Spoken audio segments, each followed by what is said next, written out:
selamatkan honorer R2, R3 dari PHK besar-besaran, pengangkatan PPPK paruh waktu mendesak. Ketua Aliansi Honorer Nasional Provinsi Riau Eko Wibowo menilai langkah pemerintah untuk menyelamatkan R2 dan R3 melalui skema pengangkatan PPPK paruh waktu sudah tepat. Sistem paruh waktu sifatnya sementara dan ada ketentuan dalam Kepmenpan RB 16 tahun 2025. Ketika kemampuan fiskal Pemda sudah memadai, maka dialihkan ke PPPK. Kami menyambut positif langkah Kepala BKN Zudan Arif untuk pengangkatan PPPK paruh waktu. Ini harus dikawal honorer di masing-masing daerah. Terang Ekowi. Sapaan akrab Eko Wibowo kepada JPNN, Sabtu 29 Maret tahun 2025.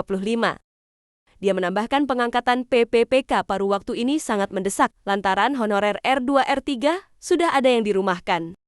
Pemda, lanjutnya, tidak sejalan dengan pusat, padahal ada kebijakan agar tidak memberhentikan honorer selama proses seleksi PPPK 2024 belum tuntas. Teman-teman honorer R2 R3 juga jangan menolak PPPK paruh waktu karena ini sementara saja. Nantinya akan diangkat PPPK penuh waktu secara otomatis begitu formasinya tersedia dan anggarannya ada, tuturnya. Ekowi yang juga Ketua ASN PPPK Guru 2022 Provinsi Riau ini mengaku kasihan melihat honorer R2 R3 dan peserta seleksi PPPK 2024 tahap. 2. Mereka perlu kejelasan nasib dari Kementerian Pendayagunaan Aparatur Negara dan Reformasi, Birokrasi Kemenpan RB serta BKN. Sebelumnya, Kepala Badan Kepegawaian Negara BKN Zudan Arif meminta instansi pusat dan Pemda untuk mulai mempersiapkan pengusulan pengangkatan PPPK paruh waktu, itu karena BKN tidak dapat mengeluarkan pertimbangan teknis pertek tanpa usulan dari instansi. Tahun ini merupakan tahun terakhir dalam penataan ASN dari tenaga honorer, karena ke depan pemerintah akan fokus pada perekrutan fresh graduate, kata Zudan Arif, Jumat 28 Maret tahun 2025.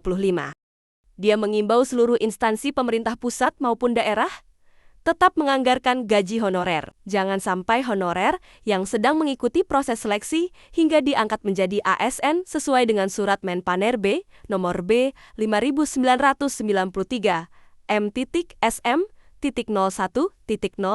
2024 tanggal 12 Desember tahun 2024 tidak mendapatkan hak-haknya.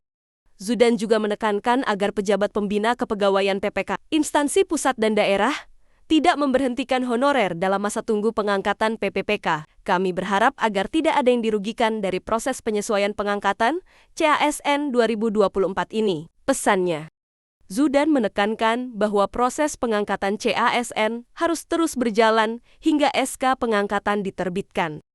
Dia meminta instansi segera memanggil para calon ASN untuk memberikan pemahaman terkait pengangkatan serentak serta kepastian proses CASN, baik melalui daring maupun luring. Instansi harus memberikan pembekalan atau pelatihan kepada calon ASN sebelum diangkat menjadi CPNS maupun PPPK agar saat masuk bekerja dapat bekerja dengan baik dan pelaksanaannya bisa melalui luring maupun daring sesuai kemampuan masing-masing instansi, tegas Zudan. Demikian dilansir dari jpnn.com, Sabtu 29 Maret tahun 2025.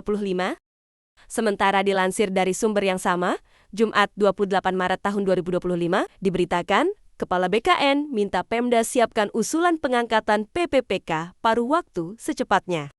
Kepala Badan Kepegawaian Negara, BKN, Zudan Arif meminta instansi pusat dan Pemda untuk mulai mempersiapkan pengusulan pengangkatan PPPK paruh waktu, itu karena BKN tidak dapat mengeluarkan pertimbangan teknis pertek tanpa usulan dari instansi.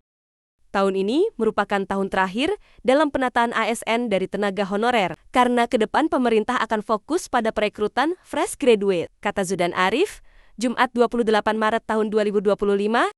Dia mengimbau seluruh instansi pemerintah pusat maupun daerah tetap menganggarkan gaji honorer. Jangan sampai honorer yang sedang mengikuti proses seleksi hingga diangkat menjadi ASN sesuai dengan surat Menpan RB nomor B 5993 M.SM.01.00 tanggal 12 Desember tahun 2024 tidak mendapatkan hak-haknya. Zudan juga menekankan agar pejabat pembina kepegawaian PPK, instansi pusat dan daerah tidak memberhentikan honorer dalam masa tunggu pengangkatan PPPK. Kami berharap agar tidak ada yang dirugikan dari proses penyesuaian pengangkatan CASN 2024 ini. Pesannya, Zudan menekankan bahwa proses pengangkatan CASN harus terus berjalan hingga SK pengangkatan diterbitkan.